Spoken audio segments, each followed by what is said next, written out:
Hello everyone, hope তোমরা সকলে ভালো আছো। সকাল সকাল কিচেনের রান্নাঘর দিয়ে ব্লগটা স্টার্ট করছি। এখানে দুটো পেঁয়াজ কেটে নিয়েছি, সর্ষের তেল আছে, আর এখানটায় হচ্ছে আদা রসুন পরিমাণ মতো নিয়ে নিয়েছি। এটা পেস্ট করব। কড়াইটা বসিয়ে দিয়েছি গরম হতে, আর এখানে দুটো চিকেন যেটাকে ধুয়ে ম্যারিনেট করে রেখে দিয়েছিলাম গতকালকে, এর মধ্যে দুটো চিকেন আছে। চিকেন কষা বানাবো, তো এর মধ্যে নুন, হলুদ, একটু সর্ষের তেল আর দই দিয়ে আমি কিন্তু ম্যারিনেট করে রেখে দিয়েছিলাম। চিকেন ধুয়ে ম্যারিনেট করা থাকলে আমার যেন সকালে মনে হয় যে লাইফটা কতটা ইজি। তো চলো রান্নাটা শুরু করা যাক। আদা রসুনটাকে একটু ছোট ছোট কেটে নিলাম। চিকেন বানানো এমন কিছুই না, সবারই নিজস্ব নিজস্ব রেসিপি আছে, আর দেখবে খুবই ইজি। আমার মনে হয় মাছের থেকে মাংস বানানো খুব ইজি, কিন্তু আমার কয়েকটা চ্যাং ব্যাং ভাই বোনেরা আছে যাদের নাকি এই আমার রান্নার ভিডিও খুব ভালো লাগে। তাদের খিদে বাড়ায় নাকি আমার এই রান্নার ভিডিও দেখে। তো যেন তাদের জন্যই ভাবলাম আজকের এই চিকেন রেসিপিটা আমি শেয়ার করি। প্লাস অনেক দিন হয়ে গেছে মাংস বানানোটা দেখাই না। লেটলি একটুখানি শুধু ওই মাছ খাওয়া হচ্ছিল দেখে মাছ নিয়েই পড়েছিলাম। তো জন্য ভাবলাম যে আজকের ভিডিওটাতে একটুখানি চিকেন বানানো দেখাই, কারণ এখন তো আর আমাদের মাটনটাও সেরকম আনা হয় না। আদা রসুনটাকে বেটে নেবো, একটুখানি সামান্য জল দিয়ে নিয়েছি, এর মধ্যে কাঁচা লঙ্কাও দিয়ে দিলে ভালো, বাট আজকে আমি একদমই হেলদি ওয়েতে বানাবো না, এটা একটুখানি টেস্টি ওয়েতে চলো বানাই। সবসময় তো নবর জন্য হেলদি ওয়েতেই বানাই। হ্যাঁ, হেলদি একটু রাখবো, সেটা হচ্ছে আলু দেব না, তো অনলি চিকেনেরই ঝাল হবে, ঝাল। আমরা সবাই দেখবে খাওয়া থেকে শুরু, খাওয়া থেকেই শেষ। এটা শুধু আমাদের দেশিদের বলে না, বিদেশিদেরও কিন্তু তাই। ঘুরে ফিরে ওই খাওয়াটাই কিন্তু মেন হয়, সেটা আমরা বুঝি না। বিকজ আমাদের অপশান অনেক কিছু বেশি, ভ্যারাইটি অনেক কিছু বেশি, সেই জন্য ওদের আবার সেরকম অপশান ভ্যারাইটিগুলো ওদের মতন আর কি। তো ওই জন্য মানে দেখতে যেমন মানে মনে হয় যেন দৃষ্টিকটু লাগে আমাদেরই, যে এরাই ইন্ডিয়ানরাই হয়তো বা দেশি যারা আছে তারাই হয়তো এত খাওয়া নিয়ে তোড়জোড় করে। বাট এখানকার মানুষও কিন্তু বেক করা বা সুইট, বিশেষ করে এখানকার মানে ডেজার্ট আর কি, টু মাছ কিন্তু করে ফেলে। তো সেই জন্য দেখবে আমাদের ঘুরে ফিরে ওই খাওয়ারই সব কিছুতেই আর কি জড়িয়ে রয়েছে। খাওয়ার ভিডিওও বেশি ভালো লাগে। তো চলো আজকে এই ভিডিওটা তোমাদের সবার জন্য ডেডিকেট করছি যারা খেতে ভালোবাসো। আদা রসুনের পেস্টটা বানালাম, ওর মধ্যে যে লঙ্কা দিলাম না, তার কারণ কাঁচা লঙ্কা দিলাম না। ইউজুয়ালি আমি আজকাল কাঁচা লঙ্কা দিয়েই, অল্প মশলাপাতি দিয়েই বানাই সব কিছু, কিন্তু এই জন্য দিলাম না বিকজ এর মধ্যে আমি একটুখানি জমিয়ে লঙ্কার গুঁড়ো দিয়ে বানাবো। একটু দেখবে কালার না আসলে তো হয় না সেই রগরগে ব্যাপারটা। তো যেরকম বললাম যে এই রেসিপিটা একটু অন্যরকম, কিছু একটা সিক্রেটও জিনিস দেব, দেখি আমার ফ্যামিলি কতটা পছন্দ করে আর তোমাদের সাথেও শেয়ার করবো। বাট নর্মালি তো চিকেন আমি বানিয়ে থাকি ওই জিরা ধনের গুঁড়ো অল্প দিয়ে দিই, বেশি একটা মশলাপাতি আমার ভালো লাগে না, কিন্তু আজকে একটু রগরগে চলো বানাই। আর পেঁয়াজটাও অনেকটাই দিয়েছি, কারণ জল আলাদা করে না আমার চিকেনে ভালো লাগে না, কারণ চিকেনের থেকেও তো জল বেরোয়, তো পেঁয়াজ থেকে আর কি বেসিক্যালি যা জল বেরোবে তাতেই পেঁয়াজ আর চিকেন মিলে ওইটাতেই গ্রেভিটা হবে, ওই জন্য পেঁয়াজের পরিমাণটা একটু বেশি দিয়েছি। আর একটা জিনিস যেটা করব সেটা হচ্ছে পেঁয়াজটা ভাজার সময় আমি অলওয়েজ একটুখানি সল্ট দিয়ে দিই, ঠিক আছে, তাহলে পেঁয়াজটা ভাজাটা খুব তাড়াতাড়ি হয়ে যায়।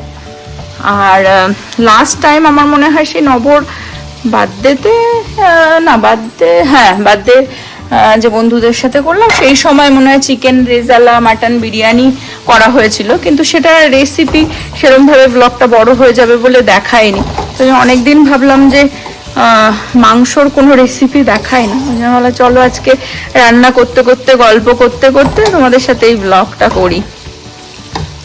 কিছুক্ষণ ঢেকে রাখবো। নবজিৎ ব্রেকফাস্ট করতে করতে আসছেন, তার জন্য আজকে আনহেলদি ওয়েতে আমি চিকেন বানাচ্ছি। প্রচুর তেল দিয়েছি। প্রচুর তেল না, কিন্তু একটুখানি রগ রগে একদম চিকেন কষা হবে। হ্যাঁ, বাঁচবো আর কি খেয়ে পরেই বাঁচবো। চলে এসেছে দেখতে। বলছি তেল মশলা না, আমি রগ রগে বানাবো, যেরকম আগে নবজিৎ আগে বানাতো সেরকম বানাবো। তো এটা কি পুরো আদা রসুনটা বেটে একটু হলো? হ্যাঁ, আরো লাগবে, আর একটু লাগবে। হ্যাঁ, আদা রসুনের পরিমাণটা আমি আবার সবসময় না বুঝি না চিকেন হিসেবে। তো ঠিক আছে, তো রগরগে আলুটা শুধু দিচ্ছি না, ওইটুকুনি হেলদি রাখছি। দিয়ে দাও। হ্যাঁ, দিয়ে দাও। যতদিন বাজবে খেয়ে পড়ে। খেয়ে পড়েই বাঁচি। পেঁয়াজটা ভাজা ভাজা করে নিলাম, এখন এর মধ্যে দিয়ে দেবো হচ্ছে আদা রসুনের পেস্টটা। নব বললো আর লাগবে না, এটাই ঠিক আছে। ভাবছিল অল্প হয়ে গেছে আর কি, বাট খুললাম যখন দেখলাম যে না, অনেকটাই আছে, এনাফ। দেখো, তোমাদের সাথে আমি একটা গল্প শেয়ার করি। যখন আমি জব করতাম তখন আমার এক বিদেশি বান্ধবীকে রান্না শিখিয়েছিলাম, ইন্ডিয়ান রান্না করেছিল। ঠিক আছে, মাছ মাংস না, ভেজিটেরিয়ান টোফু, ফিশ টোফু রেসিপিটাও আমি তোমাদের সাথেও শেয়ার করেছিলাম একবার একটা ভ্লগে। এটা একটু হোক, ভালোভাবে ভাজা হয়ে গেছে। এর মধ্যে কি কি অ্যাড করি আগে দেখিয়ে দিই, তারপরে গল্পটা বলছি। একটু লঙ্কার গুঁড়ো অ্যাড করব, ধনে জিরে এর মধ্যে, আর হচ্ছে একটুখানি শুকনো লঙ্কাও ভেজে গুঁড়ো করা রয়েছে। এবার নাড়িয়ে চাড়িয়ে এর মধ্যে আর একটা মশলা অ্যাড করবো, ওটা বললাম সিক্রেট, খাওয়ার সময় নব কি বলে দেখি। নব বাড়িতে বিরিয়ানি মশলা বানায় নিজের হাতে, ঠিক আছে, মানে গুঁড়ো মশলা আর কি, ভেজে। তো ঠিক আছে, এই মশলাটাও আমি একটুখানি এর মধ্যে অ্যাড করে দেবো, বেশি না, অল্প সামান্য, জাস্ট একটা ফ্লেভার আসার জন্য। দারুণ একটা কালার চলে এসেছে, তেলের মধ্যে হালকা একটুখানি ভেজে নিলাম মশলাগুলো। নামানোর আগে আর একটু যদি জিরে ধনের গুঁড়ো লাগে তাহলে দেব, আর যেরকম বললাম বিরিয়ানি মশলাটাকে ফ্লেভারের জন্যই আর কি ওর মধ্যে দিলাম, একটু টেস্টটাকে এনহ্যান্স করবে। আর এখন আমি এর মধ্যে ম্যারিনেট করা চিকেনটা দিয়ে দেবো। অ্যাকচুয়ালি চিকেনটা আমি শুধু একটুখানি নুন, হলুদ, একটু তেল আর দই দিয়ে যেরকম বললাম ম্যারিনেট করে রেখে দিয়েছিলাম। এখন এটা এর মধ্যে দিয়ে ভালো করে কষিয়ে কষিয়ে বানাবো, আলাদা করে জল আমি দিতে চাই না। তো গল্পটা তোমাদের সাথে শেয়ার করি। অ্যাকচুয়ালি আমি আগাগোড়াই যখন জব করতাম তখন আমি না কোনো কিছু রান্না করলে, মানে ভালো মন্দ যাই হোক না কেন, রান্না করলে কখনোই না একা আমার খেতে ভালো লাগতো না। তো আমি কাজে একটুখানি বেশি করেই নিয়ে যেতাম, আর আমার যত কোওয়ার্কার্স ছিল তাদেরকে ট্রাই করাতাম। ঠিক আছে, ধরো প্রীতি ছোট ছিল, অনেকই ছোট, এবার দেবে ছোট বাচ্চারা মানে যতই খাক না কেন, একটা আমাদের বড় হয়ে মনে হয় না, অ্যাডাল্ট হয়ে যে একটা কোনো অ্যাডাল্টের সাথে খাবার শেয়ার করব, তো সেরকমই আর কি ছিল। তো তখন নিয়ে যেতাম বন্ধুদের সাথে আর কি, মানে খেয়ে নিতাম আমরা। তো এই করে অনেক আমার বিদেশি ফ্রেন্ড ছিল যাদের নাকি আমি প্রথমবার ইন্ডিয়ান খাবার ট্রাই করিয়েছিলাম, এবং ওদের মধ্যে একটা মানে ইন্ডিয়ান খাবার নিয়েও মানে একটা ক্রেজ এসে গেছিলো যে ওকে এই খাবারটাও ট্রাই করা যেতে পারে। ঠিক আছে, তো আমি যেই স্টেটে থাকতাম সেই স্টেট থেকে মুভ হয়ে যাওয়ার পরেও আমাকে অনেকে কল করে করে, হয় না মানে রেস্টুরেন্টে গিয়ে কি অর্ডার দেবো, ইন্ডিয়ান রেস্টুরেন্টে গিয়ে সেটা কল করে জিজ্ঞাসা করতো, বা আমাকে বলতো ফোনে অর্ডার দিয়ে দাও। ঠিক আছে, যেমন চিকেন কোরমা আমার একটা ফ্রেন্ড খুব ভালো খেত, তো ওটাকে কল করে আমাকে বলতো কি তুমি অর্ডারটা দিয়ে দাও ওদের কাছে। তো এরকম করতাম আর কি। তো আমি যা রান্না করে নিয়ে যেতাম তাই সবাইকে ট্রাই করাতাম। তো এরকম এই টেক্সাসে এসে এরকম একজন বিদেশি ছিল শডে বলে, ও আমার মানে খুব ভালো ক্লোজ ফ্রেন্ড হয়ে গেছিল, এখনো ওর সাথে কথা হয়, বন্ধুত্ব আছে। তো তাকে আমি কি করেছিলাম, ওই ফিশ টোফু আর কি তোমাদের সাথেও শেয়ার করেছিলাম একবার একটা ভ্লগে। আমি একটা এশিয়ান মার্কেট থেকে আর কি গিয়ে ফিশ টোফুটা নিয়ে এসে বানিয়ে দেখিয়েছিলাম তোমাদেরকে। ওটা খুব ভালো খেতে হয়, ওটা টোফু অ্যাকচুয়ালি, বাট ফিশের মতন খেতে হয়। ঠিক আছে, তো সেটা আমি ওরকম বানিয়ে নিয়ে গেছি কাজে, এবং ওর ভীষণ ভালো লেগেছে। আর ওর মানে তখনকার টাইমে যে বয়ফ্রেন্ড ছিল সে ইন্ডিয়ান না, তবে সে কিন্তু ছিল হচ্ছে কলম্বিয়ান। ঠিক আছে, এবং সেখানে থাকতো। তো সে আবার এরকম কারি টাইপের জিনিস নাকি খুব পছন্দ করতো খেতে। একটু ঢেকে রেখেছিলাম, তো জল বেরিয়ে এসেছে দেখতে পাচ্ছ। এখন এরকম ভাবেই আর কি কষাতে কষাতে হয়ে যাবে। সল্ট আর দিইনি, ম্যারিনেশনের টাইমেই আমি সল্ট দিয়ে রেখেছিলাম। তো এবার গল্পটার আবার লাস্ট অংশটা বলি। শর্টে ওই তার বয়ফ্রেন্ডের জন্য অ্যাকচুয়ালি ও কুকিং শিখতে চেয়েছিল, কারণ ও এখানেই বর্ন অ্যান্ড বট আপ। তো ওর হচ্ছে সেরকম কিছুই জানতো না রান্না বান্না, মানে ফিক্স ফুড করে না সে, যেরকম স্যালাড হোক বা স্যান্ডউইচ হোক সেরকমই পারতো। তো তখন ওর জন্য আমি প্রথমত চিকেন একটা বানিয়ে ভিডিও করে ওকে আমি পাঠিয়ে দিয়েছিলাম, ঠিক আছে। আর ওই ফিশ টোফুটা ওটা আমি ওকে কিনে এনে দিয়েছিলাম এবং ও বাড়িতে বানিয়েছিল, আমাকে কলে রেখে আমি বলে বলে দিয়েছিলাম। কারণ ফিশ টোফুটা দিয়ে আমি বললাম ওটা দিয়ে ট্রাই করে দেখো ফার্স্টে চিকেনটা, তাহলে তুমি হয়তো সেকেন্ড টাইম যখন বানাবে বেটার বানাতে পারবে, ঠিক আছে। তো তখন ও যখন ট্রাই করলো ওটা, পরের দিন আমাকে এসে বলছে তোমার মতন তো হলো না, আজকে ফার্স্ট ট্রাই কি আমাদের দেশীয় রান্নাবান্না এত টেস্টি তুমি বানাতে পারবে? ওটার অনেক প্র্যাকটিসের দরকার আছে। আর সব থেকে বড় কমপ্লেন ও যেটা করেছে সেটা বলছে ও রান্না করতে গিয়ে নখ সব হলুদ হয়ে গেছে হলুদের জন্য, কারণ সব কিছু মশলাপাতি ওকে আমি কেনানো করিয়েছিলাম যা যা লাগে। তো তারপরে ও প্র্যাকটিসেই ছিল, বলছে হ্যাঁ মানে রান্না করতেও মজা, বাট ধৈর্য হারিয়ে ফেলছিল। সেটাই আমরা অ্যাকচুয়ালি কি প্রথম থেকেই তো এইসব রান্না খেয়ে করে বড় হয়েছে, আমাদের কাছে অতটা কঠিন লাগে না। কিন্তু অ্যাকচুয়ালি যারা সেরকম রান্নাবান্না এরকম ফ্লেভারফুল রান্নাবান্না করে না, তাদের জন্য এইসব রান্না কিন্তু কঠিনই। আর আমেরিকা থেকে একটু বাইরে বেরোলেই অনেক ফ্লেভার পাবে, কিন্তু ইউএস এর মধ্যে কিন্তু ওই ফিক্সিং ফুড বলেই চলে যাচ্ছে আর কি। স্যান্ডউইচ, স্যালাড, এই বুরিটো, টাকো, তাও বলতে পারো টাকো বুরিটো, এগুলো তো সব মেক্সিকানদের জন্যই।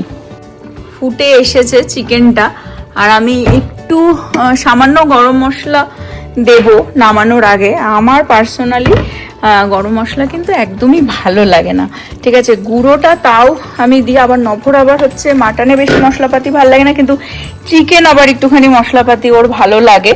সামটাইমস ও বলে ও নিজে বানালে যে গোটা গরম মশলা দেবো কিনা, কিন্তু ওই মুখে পড়লে দারচিনি, লবঙ্গ, এলাইচিটা তাও ঠিক আছে, কিন্তু আমার একদম ভালো লাগে না। ওই জন্য গুঁড়ো গরম মশলাটা নামানোর আগে একটুখানি অল্প সামান্য ফ্লেভারের জন্য দিয়ে দেবো, কারণ নবর ভালো লাগে, প্রীতিরও ভালো লাগে গোটা গরম মশলা। তো দেখতে পাচ্ছ দারুণ কালারও চলে এসেছে। আর একটুখানি হবে, আর একটুখানি কষিয়ে নিই, চিকেনটাও সিদ্ধ হয়ে গেছে, তাহলে আমার চিকেন হয়ে যায়। ভাতও বসিয়েছি, আজকে চিকেন কষা আর ভাত হচ্ছে দুপুরবেলা লাঞ্চ। নব হয়তো ভাত খাবে না আমার জন্য। আচ্ছা, আর একটা জিনিস বলে দিয়ে, গরম মশলাটা কিন্তু সেই ইন্ডিয়া থেকে আনা, আমার বোন আমাকে আসার আগের দিন কিনে এনে দিয়েছিল।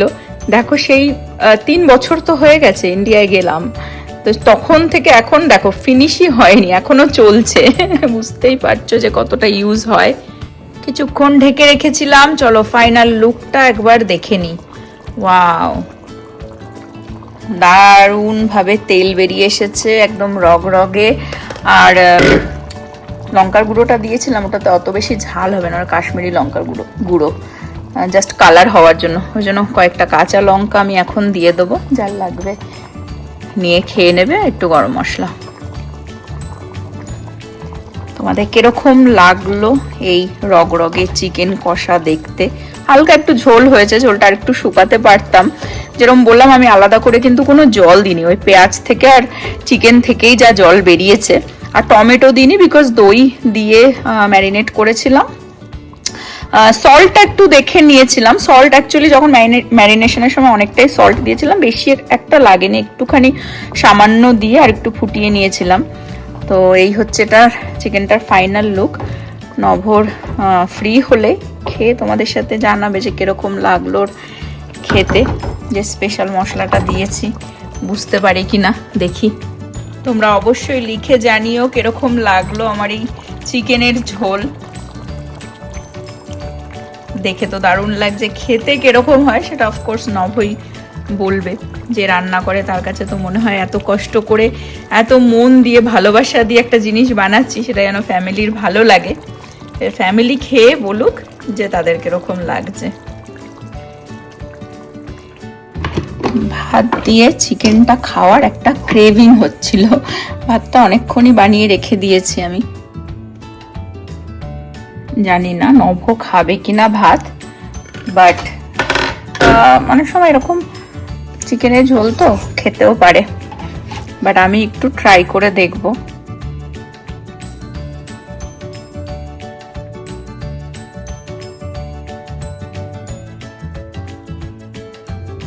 দেখে আর একজনার খুবই লোভ লাগছে, তো একটু ট্রাই করে নাও কিরকম। ও তোর মতন স্যালাড দিয়ে যেরকম খায়, হ্যাঁ একটু ভাত দিয়ে না হলে হয়? ভালো বলতো এর মধ্যে কি এক্সট্রা দিয়েছি, কিছু যদি ধরতে পারিস। কিরকম লাগছে? হ্যাঁ ভালো লাগছে কি? ভালো হয়েছে? হ্যাঁ ওই দেখো। হ্যাঁ না না স্পেশাল কিছু একটা দিয়েছি নে।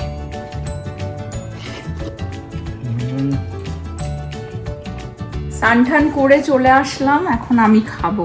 ওকে একটুখানি খাইয়ে দিলাম, নভকে বিশাল তৃপ্তি করে খেয়েছে। কতদিন পর যে ভাত খায়, বাইরে ঠাইরে বেরোলে হয়তো খাওয়া হয়ে যায়, তাছাড়া বাড়িতে ভাত খেতে চায় না। ট্রাই করে দেখি।